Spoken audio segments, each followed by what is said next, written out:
নমস্কার, আমি সুপর্ণা। আজকে আবার আরেকটা রেসিপি নিয়ে চলে এসেছি।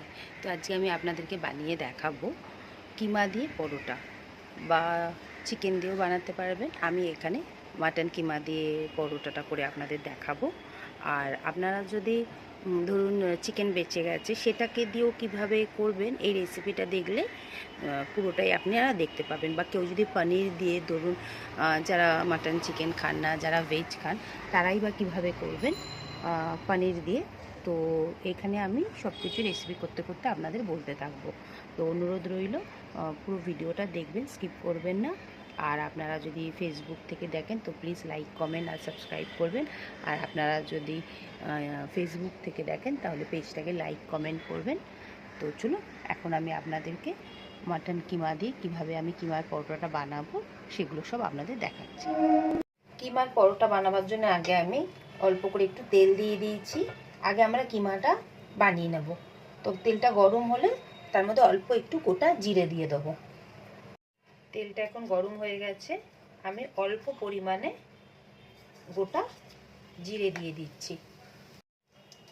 আমি একটা বড় পেঁয়াজ একদম কুচো কুচো করে কেটে নিয়েছি, সেটা আগে দিয়ে দিচ্ছি। আর একদম কোনো জল জল রাখবো না, একদম ড্রাই করতে হবে, কারণ পরোটার মধ্যে এটাই তো আমরা পুর দেবো।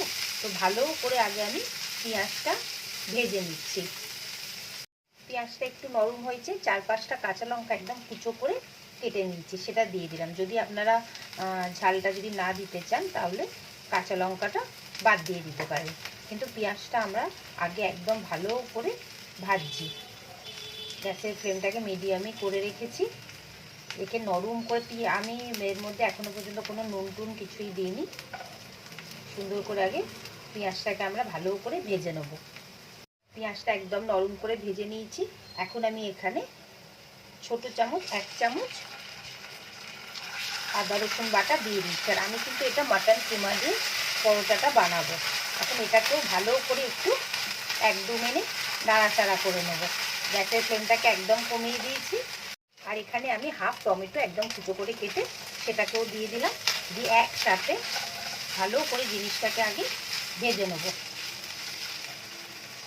এবার অল্প অল্প একটু মশলা দিয়ে দিচ্ছি। সামান্য একটু হলুদ দিলাম, একটুখানি গুঁড়ো লঙ্কা, অল্প একটুখানি জিরে গুঁড়ো, সবই কিন্তু আমি অল্প অল্পই দিচ্ছি। আর অল্প একটুখানি ধনে গুঁড়ো দিয়ে এবারে মশলাটাকে ভালোভাবে একটুখানি 1 মিনিট মতো একটু ভেজে নেবো আমি এইভাবে। এবার আমি একটুখানি নুন দিয়ে দিলাম এর মধ্যে,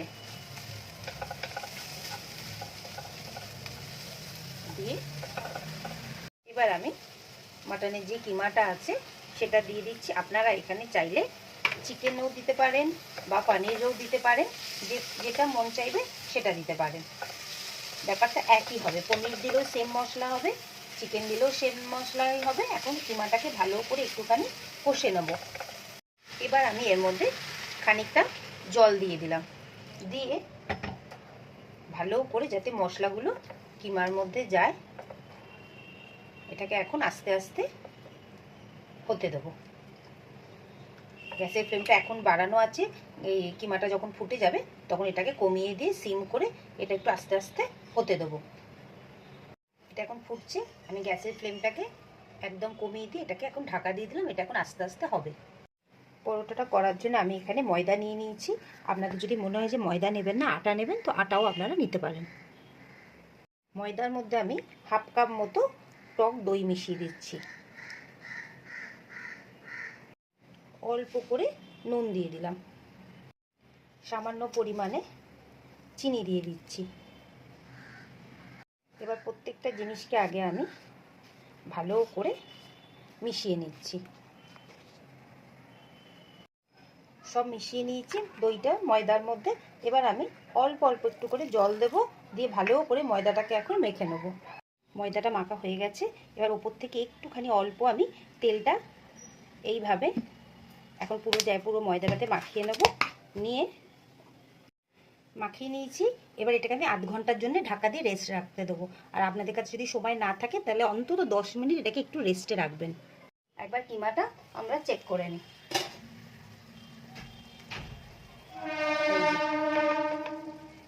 অনেকটাই জল আছে, আর যেহেতু এটা মাটন আছে, চিকেন হলে তো এতক্ষণে গলে যেত, যেহেতু এটা মাটন কিমা আছে তো আমি এখনও এটাকে এইভাবেই সিম করে আবার ঢাকা দিয়ে এখন রেখে দিচ্ছি। এবার আমরা কিমাটা একবার চেক করে নিই।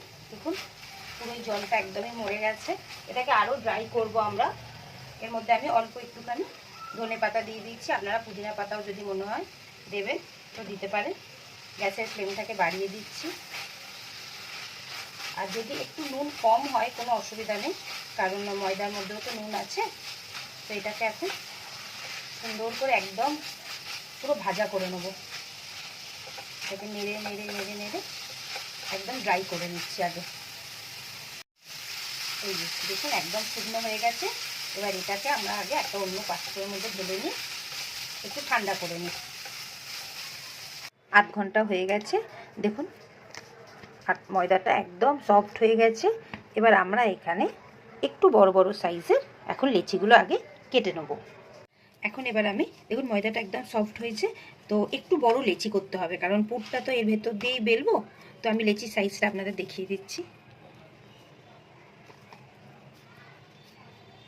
এই সাইজের আমি এখন কটা লেচি বানিয়ে নিচ্ছি। প্রথমে একটু ময়দা দিয়ে দিলাম, এইভাবেই আপনারা করবেন। হ্যাঁ, ওইভাবে পুর দিয়ে ভেতরে করার দরকার নেই। এইভাবে রুটির মতো একদম গোল করে আমি আগে বেলে নিচ্ছি। গোল করে নিয়েছি। আপনারা এখানে চাইলে চিজও দিয়ে দিতে পারেন, তো আজকে আমি ওইটাও আপনাদের একবারে বানাচ্ছি যখন ওইটাও দেখাবো। তো এইভাবে ভালো করে যতটা মনে হবে ততটা কিমা দিয়ে দেবেন, দিয়ে জিনিসটাকে করে দিলাম।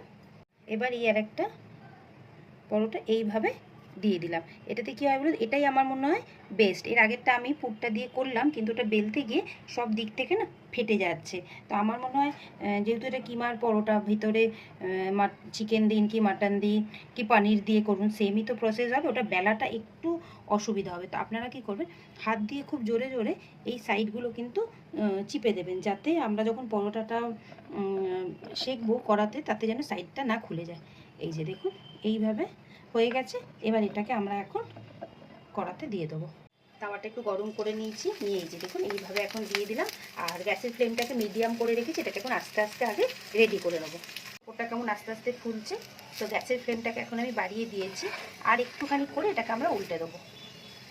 এবার আমরা আস্তে করে জিনিসটাকে উল্টে দিলাম। এই যে অপোজিট উল্টো দিকটাই এখন একটু ভালোভাবে আগে হোক। গ্যাসের ফ্লেমটা কিন্তু আমার মিডিয়াম করা আছে। এবার এটাকে আস্তে করে উল্টে দিচ্ছি। দেখুন এই সাইডটা এখন একটু ভালো করে তেল দিয়ে ভাজতে হবে। এখন আমি তেলটা দিইনি, তো এই দিকটাকে ভালো করে ভেজে নিই, তারপরে আবার এই সাইডটা দেবো।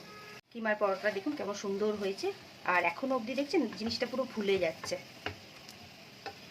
কিমা পরোটা রেডি হয়ে গেল। এটা চিজ দিয়ে বানিয়েছিলাম। এবার আমি আপনাদেরকে এটা কেটে দেখাচ্ছি। এবার আমি আপনাদেরকে কিমা চিজ পরোটাটা কেটে দেখাচ্ছি। একদম ভীষণ গরম আছে তো একটু অসুবিধা হচ্ছে, ওটা জাস্ট হাত দিয়ে ছুরি দিয়ে দেখুন আপনারা, ভেতরটা পুরো চিজ আছে। আমি ভালো করে আপনাদের দেখাচ্ছি। এই যে দেখুন কি সুন্দর লাগছে। আপনারা কিন্তু অবশ্যই কিমা চিজ পরোটা ট্রাই করবেন। কেমন লাগলো ভিডিওটা নিশ্চয়ই আমাকে বলবেন। কিমা পরোটা রেডি হয়ে গেল। ভিডিওটা আপনাদের কেমন লাগলো অবশ্যই বলবেন। আর কিমা পরোটা ট্রাই করবেন যেভাবে আমি আপনাদের বললাম।